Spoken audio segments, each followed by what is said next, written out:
Vous êtes assis, peut-être dans un fauteuil, peut-être dans le noir, un casque sur les oreilles ou simplement un écran qui vous éclaire le visage. Devant vous, une seule image. Aucune musique, aucun bruit, juste une voix qui vous parle, qui vous raconte une histoire que beaucoup considèrent comme une légende, mais qui, pour ceux qui l'ont vécue, n'avait rien d'un conte. Parce que ce qui est arrivé à la famille Bell n'est pas une aventure fantastique. Ce n'est pas une blague, ni une rumeur inventée pour divertir les voyageurs. C'est une histoire qui, encore aujourd'hui, fait hésiter ceux qui osent la raconter à voix haute. Une histoire où la peur ne se cache pas sous un drap blanc, mais se glisse dans les murs, dans les ombres, dans les respirations. Une peur qui écoute, une peur qui parle. Tout commence au début du 19e siècle, dans un coin du Tennessee qui, à l'époque, ressemble au bout du monde.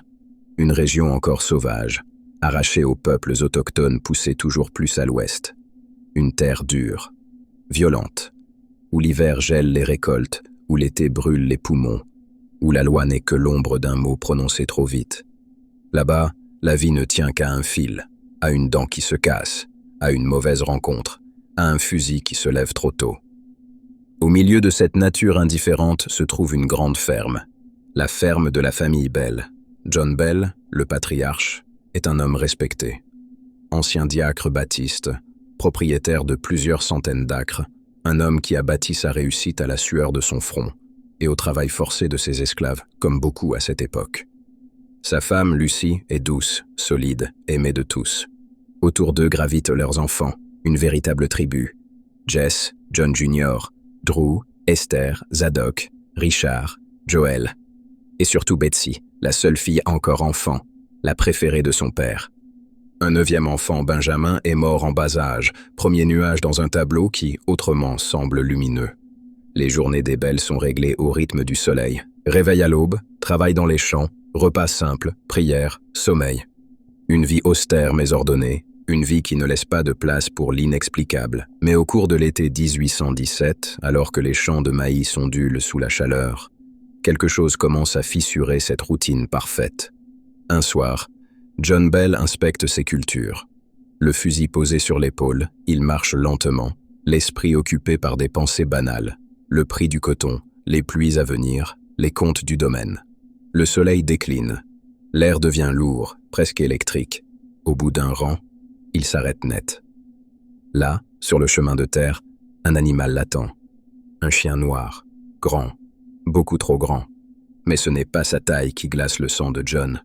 C'est son immobilité, parfaitement figée, comme sculptée dans l'ombre. Et surtout, son regard, 2 yeux sombres, vides, qui semblent traverser John Bell comme s'il n'était qu'une ombre de plus dans le paysage. Pendant de longues secondes, aucun des deux ne bouge.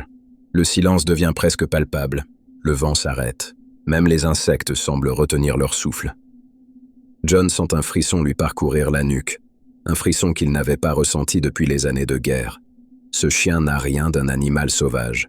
Il a quelque chose d'autre. La tension monte, lente, insidieuse. Puis, brusquement, John se met en colère. Sur sa propre terre, aucun animal, ou quoi que ce soit d'autre, ne le défie. Il lève son fusil, vise, tire.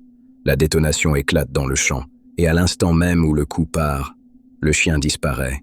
Pas de course, pas de fuite, pas même un souffle. Une seconde il est là, l'instant d'après il n'existe plus. John court jusqu'à l'endroit. Il cherche du sang, des poils, une trace de pas, rien, absolument rien. Ce soir-là, il rentre chez lui sans prononcer un mot. Comment raconter qu'on a tiré sur un chien qui s'est évaporé? Comment avouer qu'on a peut-être halluciné, qu'on a peut-être vu quelque chose qu'on n'aurait pas dû voir?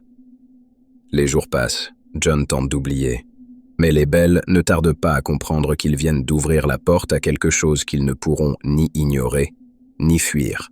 Un après-midi, le jeune Drew aperçoit un oiseau gigantesque, perché sur une barrière. Trop grand pour être réel, trop silencieux, trop immobile.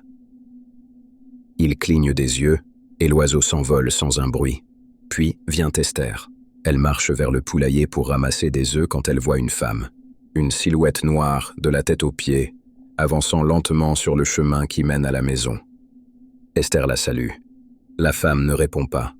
Elle continue d'avancer, mécanique, comme si elle n'entendait rien. Arrivée devant la maison, Elle enlève son bonnet et commence à se peigner les cheveux avec ses doigts. Des gestes rapides, nerveux, presque violents. Esther l'invite à entrer. Silence. La femme semble flotter dans un autre monde, imperméable à celui-ci. Quelques minutes plus tard, elle disparaît derrière une bûche renversée, et 3 autres silhouettes semblent surgir derrière elle, comme si elles avaient été cachées dans l'air depuis le début. Quand Esther revient chercher quelqu'un pour témoigner, il n'y a plus personne. Ce ne sont encore que des signes, des murmures dans l'obscurité, des fissures dans le réel. Mais l'hiver arrive, et avec lui, la vraie descente. Une nuit, alors que la famille est réunie après le dîner, un bruit retentit. Un coup sec, frappé contre la façade en bois de la maison. John lève les yeux. « Attends !» Puis 3 coups résonnent, lents, réguliers, comme si quelqu'un frappait du poing. Il prend son fusil, ouvre la porte brusquement, fait le tour de la maison. Le vent glacial le mord, mais la terre humide ne porte aucune trace de pas. Rien. Les nuits suivantes, les bruits se déplacent à l'intérieur. Dans la chambre des garçons, un grattement résonne sous les lits, comme des dents qui rongent le bois. Dès qu'il se lève pour vérifier, le son s'arrête. Il se recouche, et il reprend, plus fort encore, un jeu de chat et de souris, sauf que le chat est dans les murs et qu'il attend qu'on ferme les yeux. Puis viennent les raclements de chaînes, les bruits lourds d'une pierre qu'on laisserait tomber d'un grenier, les coups violents sur les portes, comme si quelqu'un essayait d'entrer de force. Et dans ces nuits glacées, un son nouveau se met à monter. Un râle, un souffle étouffé, comme quelqu'un qui suffoque lentement, juste à côté du lit. La famille ne veut rien dire aux voisins, par peur du ridicule, par honte, mais aussi parce qu'ils ont le sentiment que parler pourrait attirer encore plus l'attention de la chose qui rôde dans la maison, jusqu'à ce que la chose choisisse sa cible. Une nuit, un hurlement déchire la maison. C'est Betsy. Lucie accourt. Elle trouve sa fille assise dans son lit, les joues rouges, les yeux en larmes. Elle dit qu'une main invisible vient de la gifler. Et ce n'est que le début. Chaque nuit, Betsy se fait tirer les cheveux, pincer, griffer, secouer. Parfois, elle dit sentir des aiguilles s'enfoncer dans sa peau. Son petit corps se tord, se contracte, sans qu'on puisse la sauver. John, l'homme fier, solide, brisé par la douleur de son enfant, finit par demander de l'aide. Il confie la vérité à un voisin, James Johnson. Johnson décide de passer une nuit dans la maison. Il propose une prière. La famille se regroupe, chante, espère.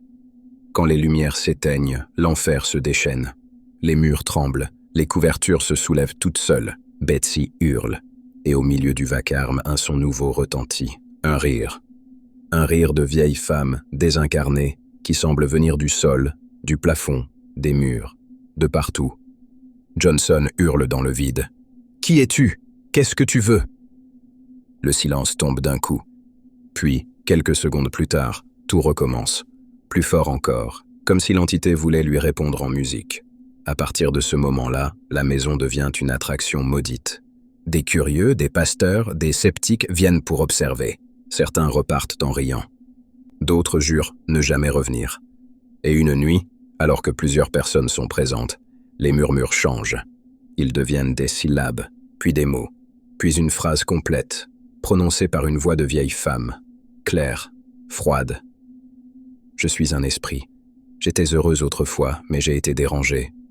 À partir de ce moment, la voix ne se tait plus. Elle commente, elle insulte. Elle rit, elle révèle des secrets que personne ne devrait connaître. Les péchés des voisins, les querelles des familles, les dettes cachées. Tout. Cette voix, c'est tout. Les habitants du comté ont peur, pas tant de la maison, mais de ce qu'elle pourrait dire à leur sujet. Jusqu'au soir où quelqu'un insiste pour savoir son nom. La voix hésite, puis murmure « Je suis la sorcière Kate Batts ». Ce nom glace l'assemblée, parce que Kate Batts est bien vivante.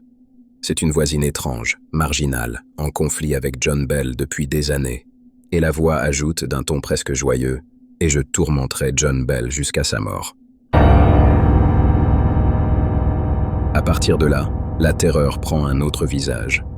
La voix, invisible, attaque la dignité, les liens, la santé. Elle s'acharne sur John, sur Betsy, sur Joshua, le fiancé de la jeune fille, qu'elle semble détester. Chaque fois qu'il approche, la maison explose de violence. Les insultes fusent. Betsy s'évanouit. jusqu'à ce qu'elles rompent leurs fiançailles. Des ventriloques, des pasteurs, même des experts en sorcellerie viennent tenter de contrer l'entité. Tous repartent humiliés, parfois terrorisés.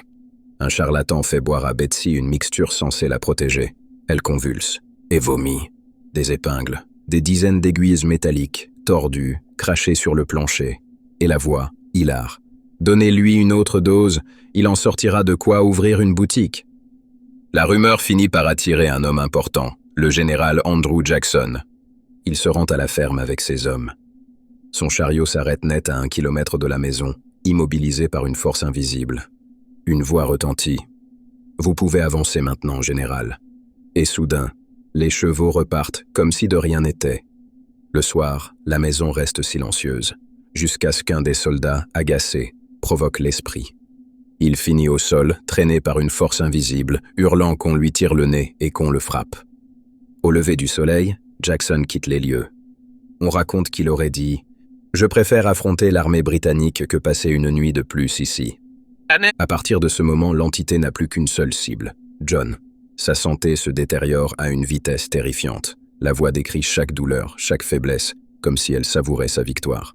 En décembre 1820, John est cloué au lit. Un matin, on retrouve à son chevet une petite fiole remplie d'un liquide sombre. La voix retentit, triomphante. « C'est moi qui lui ai donné. C'est moi qui l'ai tué. » John meurt quelques heures plus tard.